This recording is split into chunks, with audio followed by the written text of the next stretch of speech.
Namaskar. A warm welcome to World News and Indian Perspective on All India Radio. This is Ramya and with me is Aditi Lumba bringing glimpses of the major developments of the day from across the globe.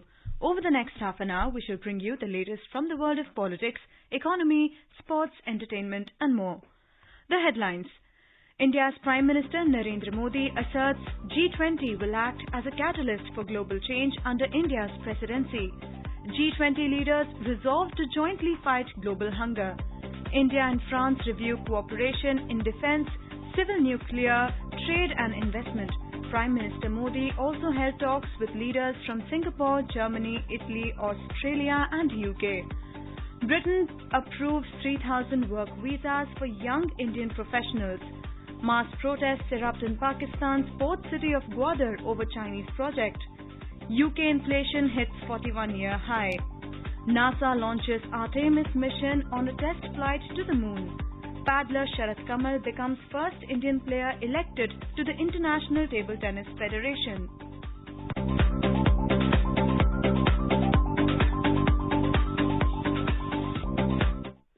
Indian Prime Minister Narendra Modi has said a sense of trusteeship is the solution for the safe future of the planet. Addressing the closing session of the G20 summit in Bali, the Prime Minister said that the Lifestyle for Environment campaign can make a big contribution to solve global problems. Planet के सुरक्षित भविष्य के लिए trusteeship का भाव ही समाधान है। इसमें लाइफ यानी लाइफस्टाइल फॉर एनवायरनमेंट अभियान एक बड़ा योगदान दे सकता है। इसका उद्देश्य सस्टेनेबल लाइफस्टाइल को एक जन आंदोलन बनाना है। आज आवश्यकता है कि विकास के लाभ सर्वस्पर्शी और सर्वसमावेशी हो। Indonesian President Joko Widodo symbolically handed over the G20 presidency to Prime Minister Narendra Modi in Bali on Wednesday. India will officially assume the G20 presidency from 1st of December. Speaking at the handing over ceremony of the presidency of the G20, Mr. Modi assured the world leaders that India's presidency of G20 will be inclusive, ambitious, decisive and action-oriented. He said global development is not possible without women's participation and asserted that women-led development should be a priority in the G20 agenda. The Prime Minister said efforts will be made to make the G20 a catalyst for global change. आज मैं ये आश्वासन देना चाहता हूं कि अगले एक साल में हमारा प्रयत्न रहेगा कि G20 नए विचारों की परिकल्पना के लिए और सामूहिक एक्शन को गति देने के लिए एक ग्लोबल प्राइम मूवर की तरह काम करे. Mr. Modi said India will organize G20 meetings in different states and cities and the guests will experience India's diversity, inclusive tradition and cultural richness. The next G20 summit will be held on the 9th and 10th of September next year in New Delhi. Meanwhile, the Prime Minister has left for Delhi after concluding his visit to Indonesia. He was on a 3-day visit to Bali to attend the 17th G20 summit. G20 nations have expressed deep concern over the challenges posed to global food security exacerbated by current conflicts and tensions. They have expressed commitment to taking urgent actions to save lives, prevent hunger and malnutrition. In a declaration issued after the G20 summit in Bali, the member nations called for an accelerated transformation towards sustainable and resilient agriculture and food systems and supply chains. The declaration expressed commitment to protect the most vulnerable from hunger by using all available tools to address the global food crisis. It said they will take further coordinated actions to address food security challenges, including price surges and shortages of food commodities and fertilizers globally. The member nations also extended support to the international efforts to keep food supply chains functioning under challenging circumstances. Referring to the Russia-Ukraine conflict, the declaration said it has adversely impacted the global economy. It added that most members stressed that the conflict is causing immense human suffering and exacerbating existing fragilities in the global economy, constraining growth, increasing inflation, disrupting supply chains, heightening energy and food insecurity, and elevating financial stability risks. The declaration also echoed Prime Minister Narendra Modi's message that today's era must not be of war. The declaration said it is essential to uphold international law and the multilateral system that safeguards peace and stability.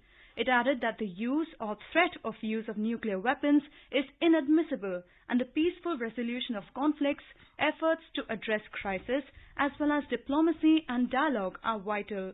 On Tuesday, Mr. Modi had called for a return to the path of ceasefire and diplomacy to resolve the Ukraine conflict. Indian Prime Minister Narendra Modi, along with other G20 leaders, visited and planted mangroves at the Taman Hutin Raya Nurarai mangrove forest on the sidelines of G20 summit in Bali on Wednesday. Mangroves play an important role in global conservation efforts. India has joined the Mangrove Alliance for Climate. MSC is a joint initiative of Indonesia and UAE under the Indonesian G20 presidency. More than 50 mangrove species can be found spread over 5,000 square kilometers in India. India is placing emphasis on the protection and restoration of mangroves, which are rich sites of biodiversity and serve as effective carbon sinks. India and France reviewed cooperation in defence, civil nuclear, trade, investment and new areas of economic engagement. Prime Minister Narendra Modi and French President Emmanuel Macron met in Bali on Wednesday on the sidelines of G20 summit. Both leaders discussed regional and global developments. Mr. Modi also held bilateral talks with Singapore Prime Minister Lee Hsien Loong. They discussed boosting avenues of India-Singapore cooperation in sectors including the green economy, renewable energy, financial technology and deepening trade relations. Mr. Modi described Singapore as an important pillar of India's Act East policy. The Prime Minister also met German Chancellor Olaf Scholz and discussed ways to boost economic ties, defence collaboration and other important issues. Mr. Modi also held meeting with Italian Prime Minister Giorgia Meloni and exchanged views on how the two nations can work closely in sectors including energy, defence, culture and in boosting climate change. The Prime Minister also met his Australian counterpart Anthony Albanese and discussed ways to further cement the two countries' comprehensive strategic partnership with a focus on cooperation in education, innovation and other sectors. Mr. Modi also held bilateral meeting with his UK counterpart Rishi Sunak. Both discussed ways to increase commercial linkages, raise the scope of security cooperation in context of India's defence reforms and make people-to-people ties even stronger. Prime Minister Narendra Modi has said that India is a ray of hope for the world in the 21st century. He said India is moving with an unprecedented speed and scale today, and the country's talent, technology, innovation and industries have made their significant mark in the world.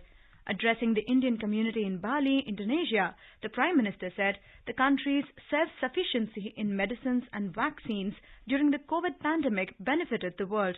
On close cultural ties with Indonesia, Mr. Modi said India and Indonesia are connected by shared heritage and culture. He said there is so much that India and Indonesia have in common. The Prime Minister said at a time when the Grand Ram Temple is taking shape in India, India also proudly remembers the Ramayana tradition of Indonesia. The Prime Minister said India stood firmly with Indonesia in challenging times. Mr. Modi said Indians are playing instrumental role in the development and prosperity of Indonesia. In today's Hotspot section, we bring you a news commentary on the Prime Minister's call for peace and harmony at G20 Summit, Indonesia. It has been written by Kaushik Roy, AIR News analyst, and it has been read by Abhishek Mukhopadhyay. Prime Minister Narendra Modi attended G20 summit in Bali, Indonesia. He held a series of bilateral meetings with important leaders about urgent global issues. The G20 summit is also the summit of the leaders of the major global economies. US President Joe Biden and British Prime Minister Rishi Sunak were also present at the two-day summit, along with the leaders of the European Union and 20 other nations. Recover together, recover stronger is the theme of the Bali summit. The summit witnessed extensive discussions on pressing global challenges.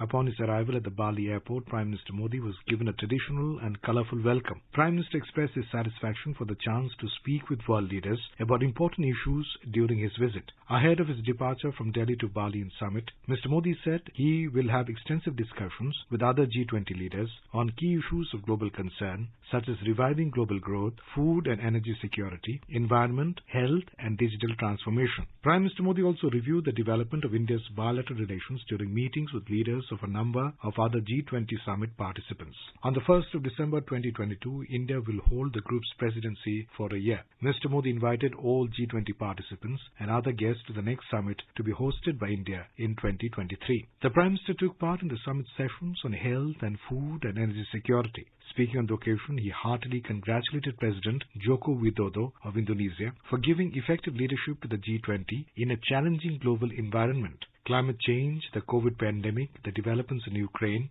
and the global problems associated with it. All these together have caused havoc in the world. Global supply chains are in ruins.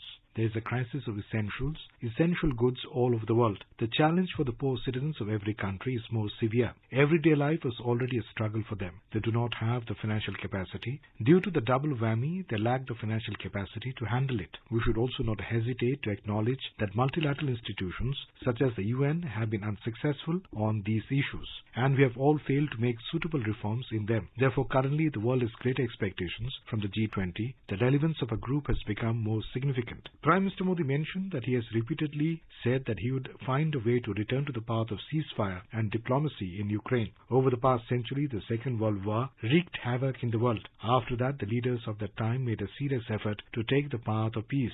Now it's our turn. The onus of creating a new world order for the post-COVID period lies on our shoulders. The need of the hour is to show concrete and collective resolve to ensure peace, harmony and security in the world. I am confident that next year when the G20 meets in the holy land of Buddha and Gandhi, we will all agree to convey a strong message of peace to the world. Prime Minister observed that during the pandemic, India ensured food security of its 1.3 billion citizens.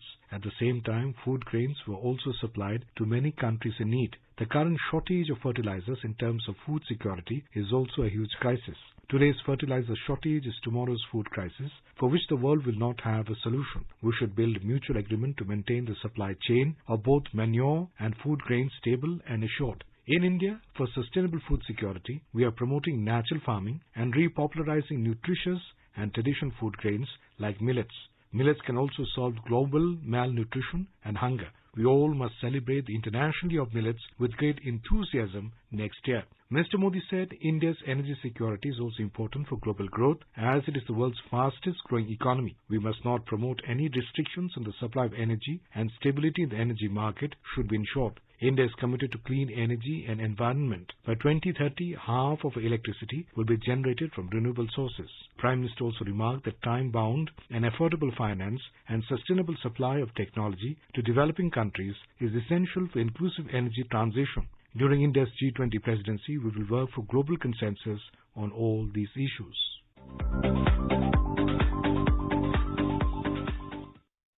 This is All India Radio giving you the world news. For quick news updates round the clock, follow us on Twitter at AIR News Alerts. Welcome back to the world news. Indian Prime Minister Narendra Modi has said that with over 81,000 recognized startups and over 1,000 research and development centers of global majors, India is emerging as the innovation hub of the world. Inaugurating Bengaluru Tech Summit through video message, Mr. Modi said in India, technology is a force of equality and empowerment, and the youth is being connected with the information superhighway. He said India is using technology in the war against poverty, and India has shown how to give technology a human touch. The Prime Minister said through technology, government is also transforming infrastructure development in the country. The United Kingdom has given approval for 3,000 visas for young professionals from India to work in the country each year, highlighting the strength of UK-India migration and mobility partnership agreed upon last year. The UK government said India is the first visa national country to benefit from such a scheme. The UK Prime Minister's office said the government has approved the UK-India Young Professional Scheme that offers 3,000 visas to 18 to 30-year-old degree-educated Indian nationals to come to the UK to live and work for up to 2 years. The 18th edition of the Indo-US Joint Military Training Exercise Warfare begins at Auli in Chamoli district of the Indian state of Uttarakhand on Wednesday. The 15-day-long exercise will primarily focus on high-altitude and extreme cold warfare. The objective of this annual exercise is to exchange the best of technology, tactical skills and maneuvers between the armies of both the countries. Troops from the 2nd Brigade, 11th Airborne Division of the U.S. Army and the Assam Regiment with stationed forces of the Indian Army will participate in this exercise. Pakistan's port city of Gwadar has been swept by massive demonstrations with protesters threatening to block China-Pakistan Economic Corridor CPEC if their demands are not met by this Sunday. According to Pakistani media report, hundreds of children have joined the ongoing protests in Gwadar. The protesters are threatening to block the CPEC project if their demands, which included banning illegal trawling in Gwadar and eliminate unnecessary checkpoints, among several other issues, are not met within a week. Meanwhile, China has tried to downplay these Pakistani media reports of protests against the CPEC projects in Gwadar amid growing concerns about the security of hundreds of Chinese personnel working in Pakistan. In response to a question on Tuesday, Chinese Foreign Ministry spokesperson Mao Ning said at a media briefing in Beijing that these reports are untrue and the protests are not targeting the Chinese side or the CPEC. The protests by the locals against the China-funded CPEC have been taking place for a very long time. Rising household energy bills and food prices have pushed British inflation to a 41-year high. The Office for National Statistics, ONS, said on Wednesday inflation figures show prices have risen 11.1% in the year to October, up from 10.1% the previous month. The United Kingdom is seeing its highest inflation not seen since October 1981. In response to the data, Finance Minister Jeremy Hunt announced tough but necessary tax hikes and spending cuts to control price growth. He is due to outline a new budget on Thursday. The Bank of England had predicted inflation of 10.9% in October in forecasts published this month. The cost of milk has increased by almost 50% in the past year, the figures showed. Former U.S. President Donald Trump on Tuesday launched a campaign for the White House in 2024 aiming to preempt potential Republican rivals. Seeking a potential rematch with Democratic President Joe Biden, Trump made his announcement at his Mar-a-Lago estate in Florida a week after midterm elections. In a speech lasting little more than an hour, Trump spoke to hundreds of supporters. He said in order to make America great again, he is announcing his candidacy for President of the United States. He said 2 years ago, we were a great nation and soon we will be a great nation again. 79-year-old Biden said last week he intends to run for re-election and will likely make a final decision by early next year. Trump became the first U.S. president to be impeached twice, though congressional Democrats failed to remove him from office. The American Space Agency, NASA, on Wednesday launched its most powerful ever rocket as part of a plan to eventually return humans to the moon. The 98-meter-tall Artemis vehicle climbed skyward in a stupendous mix of light and sound. It brings the United Nations a big step closer to putting astronauts back to the lunar surface for the first time since the end of the Apollo program 50 years ago. 12 astronauts walked on the moon during 6 Apollo missions from 1969 to 1972. After years of delays and billions in cost overruns, the Space Launch System rocket thundered skyward, rising from Kennedy Space Center on 4 million kilograms of thrust and hitting 160 kilometers per hour within seconds. NASA Administrator Bill Nelson remarked it as a great day. He, however, said that this is just a test flight. An estimated 15,000 people jammed the launch site, with thousands more lining the beaches and roads outside the gates to witness NASA's long-awaited sequel to Project Apollo. The space agency is aiming to send 4 astronauts around the moon on the next flight in 2024 and land humans there as early as 2025. Government watchdogs estimate NASA will have spent $93 billion on the project by 2025. Ultimately, NASA hopes to establish a base on the moon and send astronauts to Mars by the late 2030s or early 2040s. Ministers of India, Brazil, South Africa and China representing the BASIC group met at COP27 in Egypt. They pledged their full support to Egyptian COP27 presidency for a successful conference. They emphasized the principle of common but different responsibilities and respective capabilities in light of national circumstances. The ministers highlighted that despite the enormous development challenges and pressures of poverty eradication, the BASIC countries continue to lead from the front on climate change actions. Speaking on the occasion, Environment Minister Bhupendra Yadav emphasized that all countries are entitled to their fair share of the global carbon budget and must stay within their cumulative emission. He said physical access to the remaining carbon budget must be provided by developed countries reaching net zero much earlier than their current target dates. In Poland, 2 people were killed in a missile explosion at Shewadów village in eastern Poland near the Ukraine border. Poland's President Andrzej Duda said that there was no conclusive evidence as to who fired the missile. He added that investigations are underway. Meanwhile, Russia's defense ministry has denied the reports that Russian missiles hit Polish territory. It termed such reports as a deliberate provocation aimed at escalating the situation. India's Information and Broadcasting Secretary Apurva Chandra has said that social media has caused faster and deeper percolation of information in the country to the effect that this has even reduced the loss of lives in natural calamities.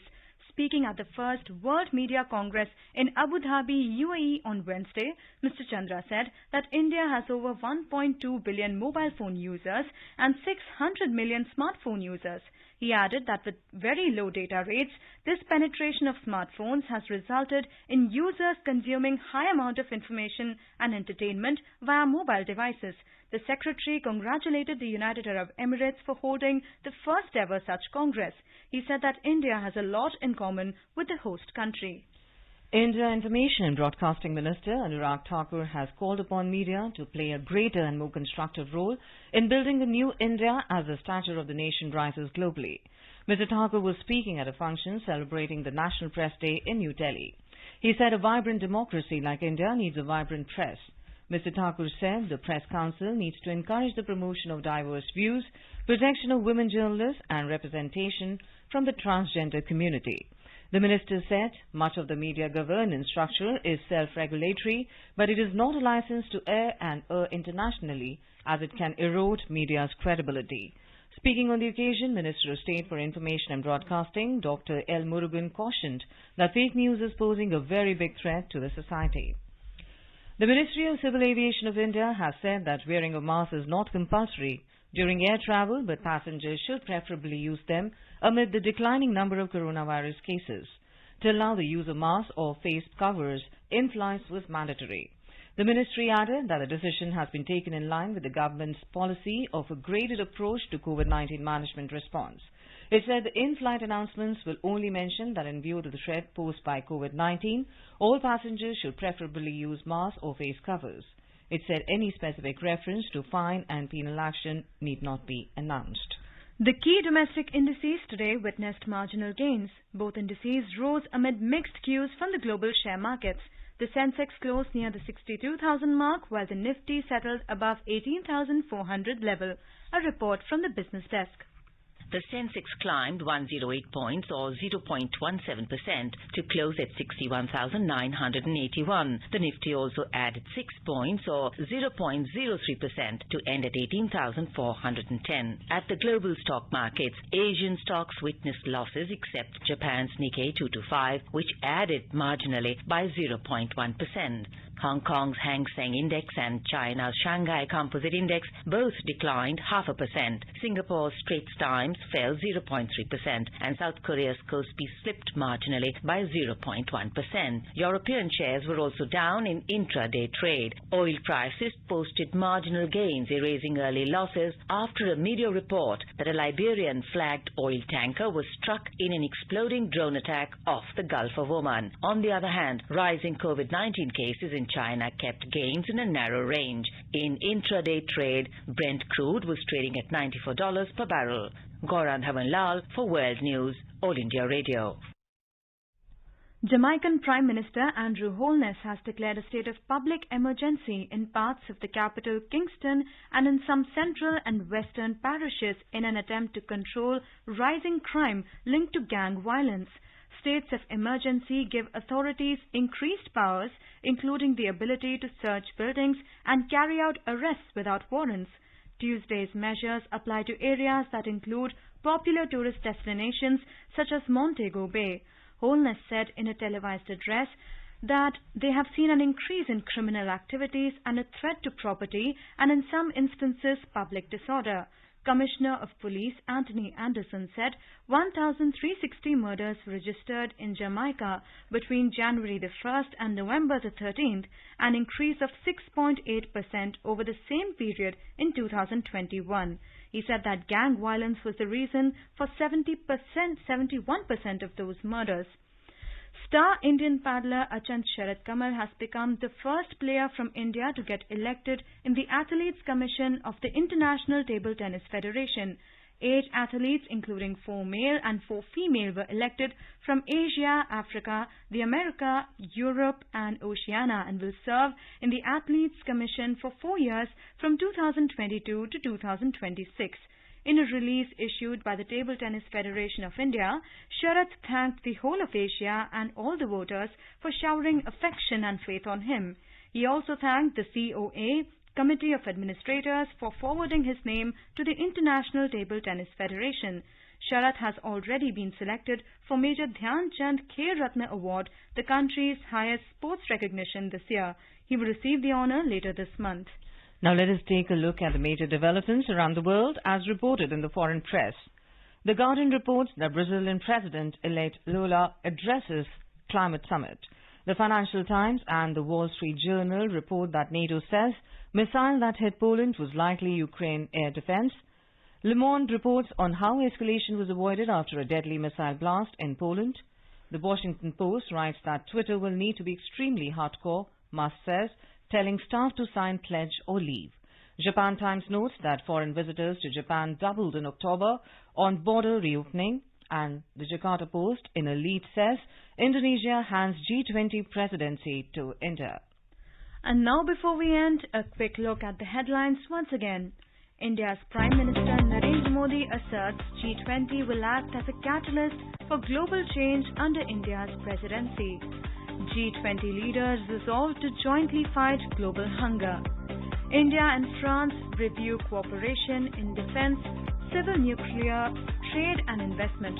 Prime Minister Modi also held talks with leaders from Singapore, Germany, Italy, Australia and the UK. Britain approves 3,000 work visas for young Indian professionals. Mass protests erupt in Pakistan's port city of Gwadar over Chinese project. UK inflation hits 41-year high. NASA launches Artemis mission on a test flight to the moon. Paddler Sharat Kamal becomes the first Indian player to be elected to the International Table Tennis Federation. And now, before we end, let us listen to Mahatma Gandhi's favorite bhajan Vaishnav Jan by artists from United Kingdom.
With that, we end this bulletin. We'll be back at the same time tomorrow with the next edition of World News.